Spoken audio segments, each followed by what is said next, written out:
Assalamualaikum warahmatullahi wabarakatuh. Selamat siang semuanya. Bagaimana kabarnya? Semoga selalu baik-baik saja ya, selalu sehat. Amin ya rabbal alamin. Nah, pada pertemuan kedua ini kita masih belajar tentang sistem koloid dan mengenai sifat-sifat koloid dan cara pembuatan koloid. Nah, sebelum itu Ibu akan memberikan persepsi pada kalian semuanya.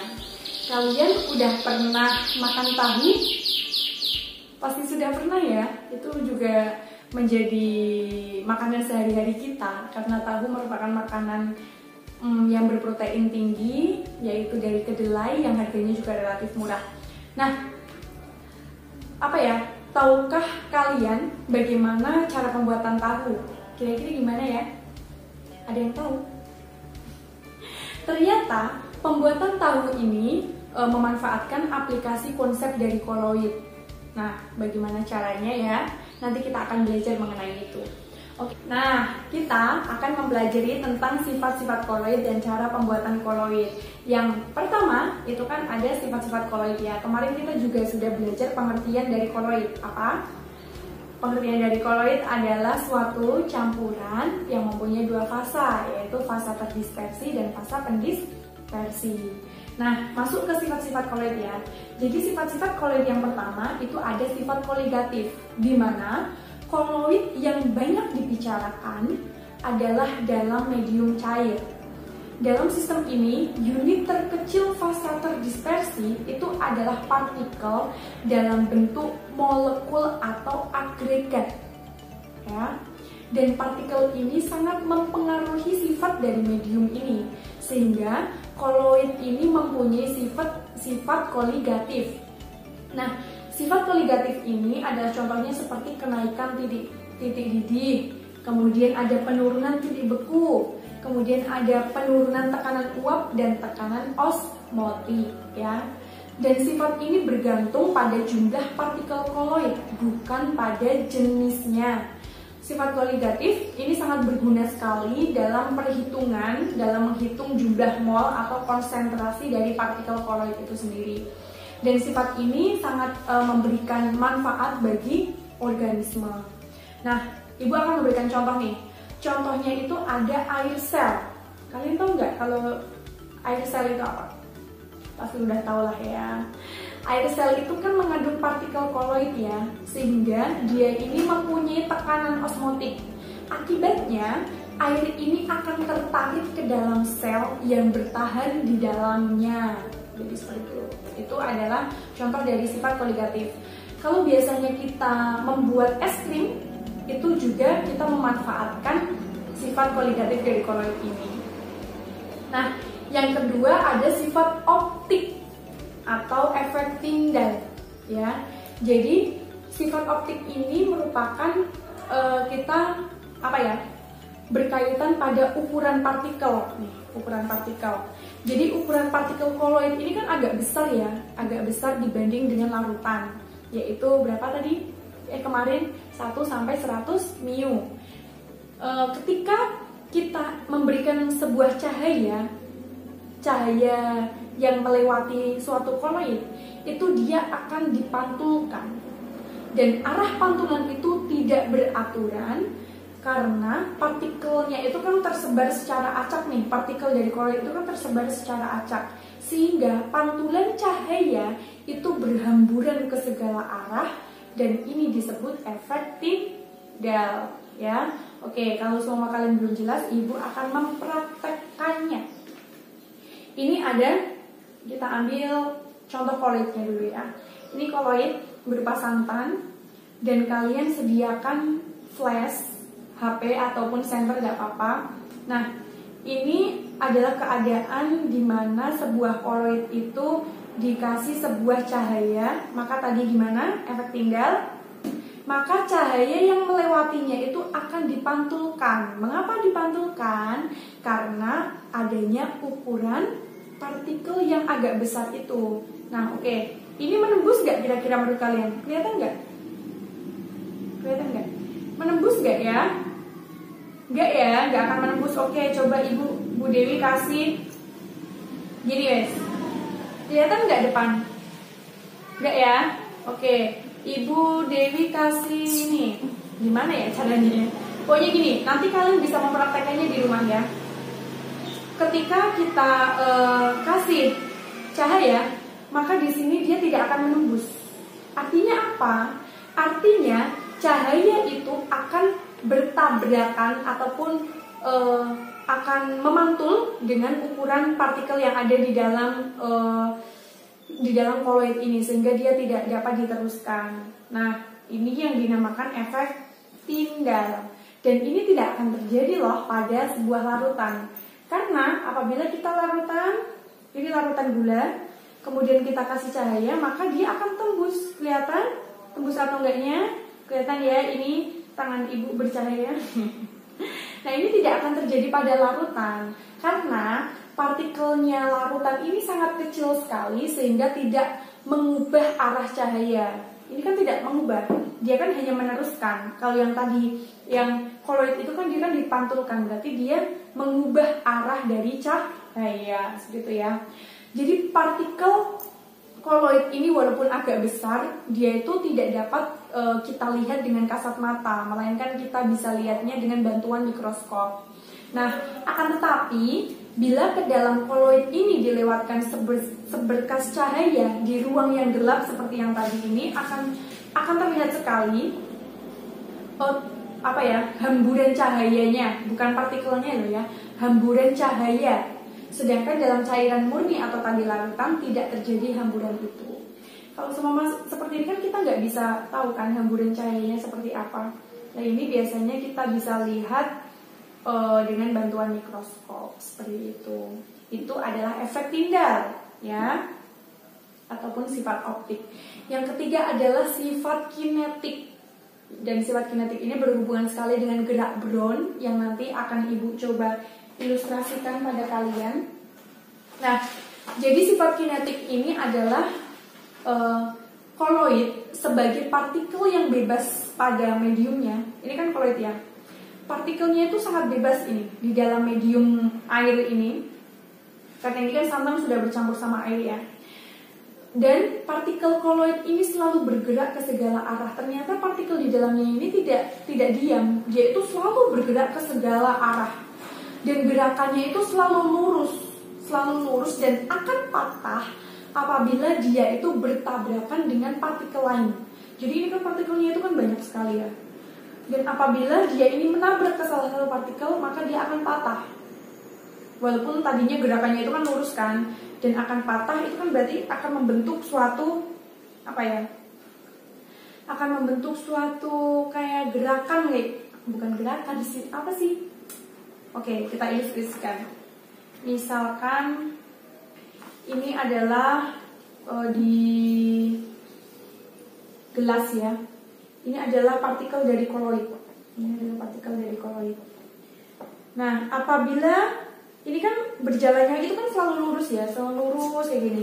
Nah, apabila dia menabrak ke salah satu, maka dia itu akan patah, maka akan bengkok, ya. Terus seumpama ini juga, ini dia akan lurus ke sini dan akan nabrak yang sebelah sini. Jadi dia juga akan patah dan bengkok. Dan gerakan-gerakan ini seterusnya ini akan menabrak ke sini, kemudian bengkok kembali ke sini. Nah, seperti ini itu namanya gerakan Brown. Ini yang disebut gerakan Brown ya. Yang gerakannya itu selalu lurus dan akan patah bila bertabrakan dengan partikel lain. Dan gerakan ini itu dapat kita teliti dengan bantuan mikroskop. Tidak bisa kita lihat dengan mata telanjang ya. Untuk mengamati bahwa cahaya yang lewat dalam koloid itu dia membentuk gerakan seperti ini. Nah, gerakan Brown ini juga menunjukkan bahwa partikel koloid itu ternyata berdifusi lambat. Seperti itu ya. Cukup jelas ya? Oke. Selanjutnya ada sifat yang keempat, ada adsorpsi. Jadi, materi dalam keadaan koloid ini mempunyai jumlah permukaan yang sangat luas dibandingkan dalam bentuk gumpalan. Ya, paham nggak? Jadi, misalkan nih, gumpalan sama butiran itu menurut kalian lebih luas mana? Maksudnya jumlah luas permukaannya itu lebih luas mana? Nah, betul sekali. Yang paling luas jumlah permukaannya adalah yang butiran. Kenapa? Kita akan jelaskan. Jadi, materi ini kan dalam keadaan koloid itu mempunyai jumlah permukaan yang lebih luas dibandingkan dalam bentuk gumpalan. Contohnya yaitu sebuah kubus. Sebuah kubus itu bersisi 1 cm misal, ya, dan dipotong menjadi kubus-kubus kecil-kecil. Semakin kecil kubus itu maka artinya adalah semakin besar pula luas permukaan yang dihasilkan. Pada permukaan partikel koloid itu terdapat gaya yang namanya gaya van der Waals terhadap molekul atau ion lain di sekitarnya.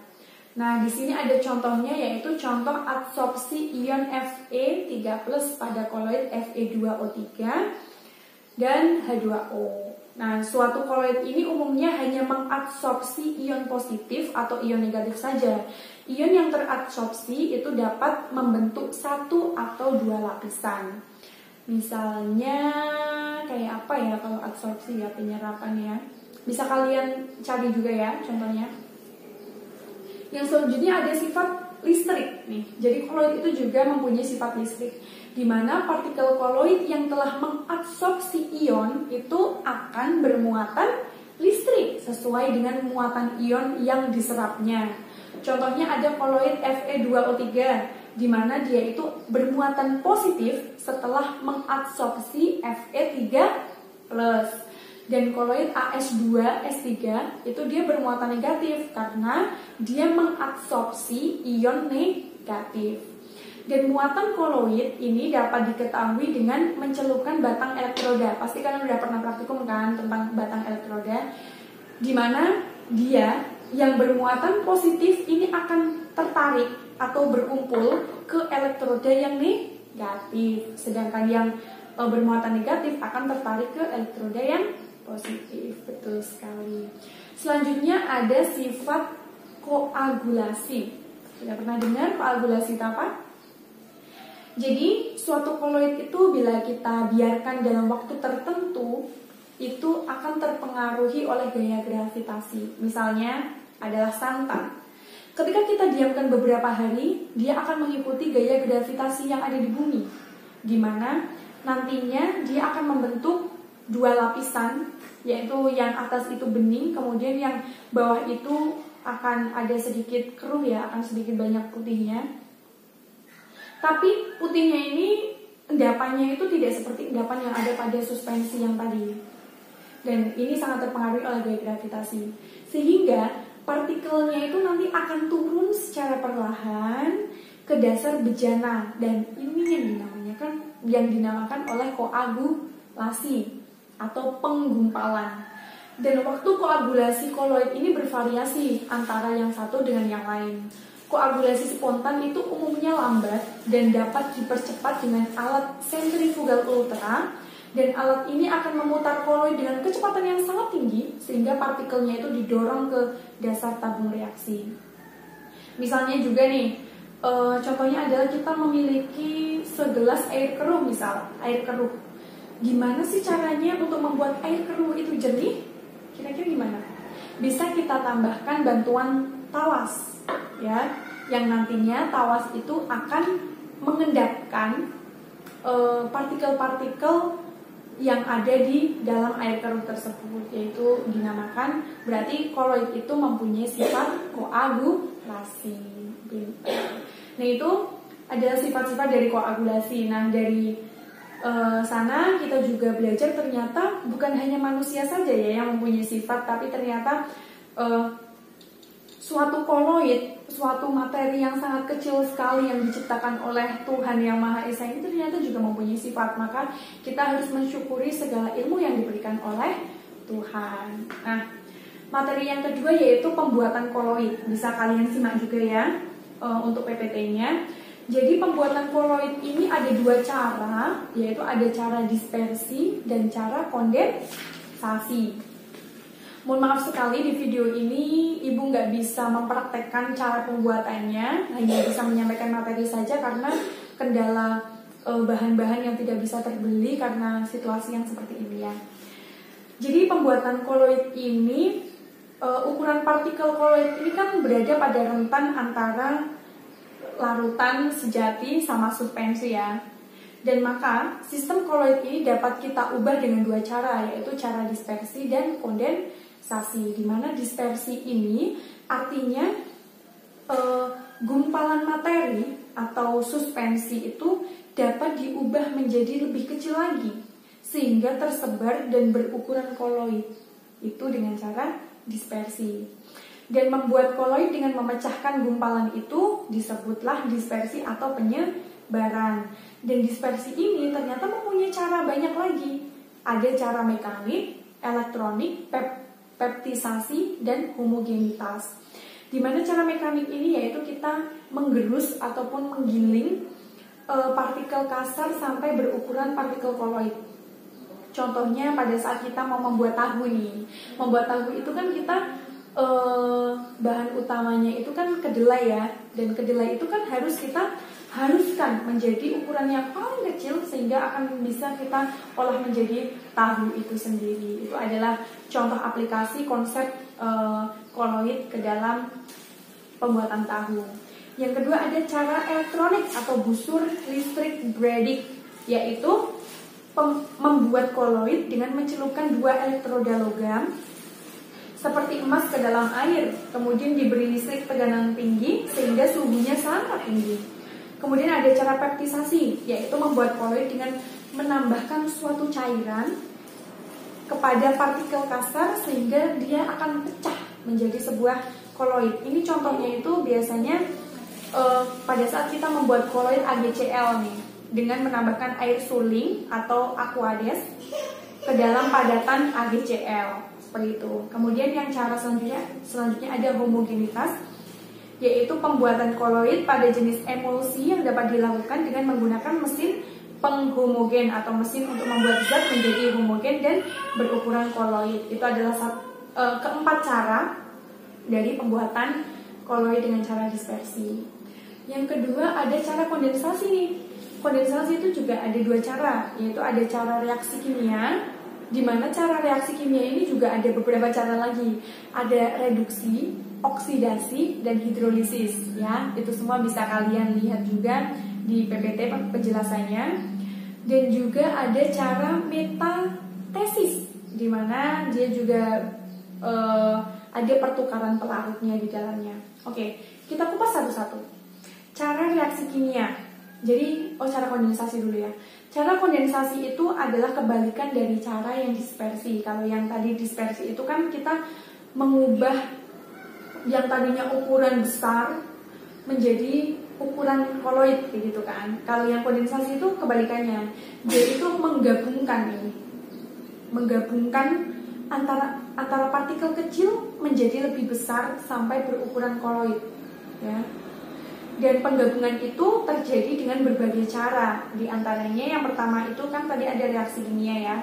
Reaksi kimia misalnya adalah reaksi yang reduksi. Cara reduksi itu berarti dia mereduksi logam dari senyawa sehingga terbentuk agregat atom logam.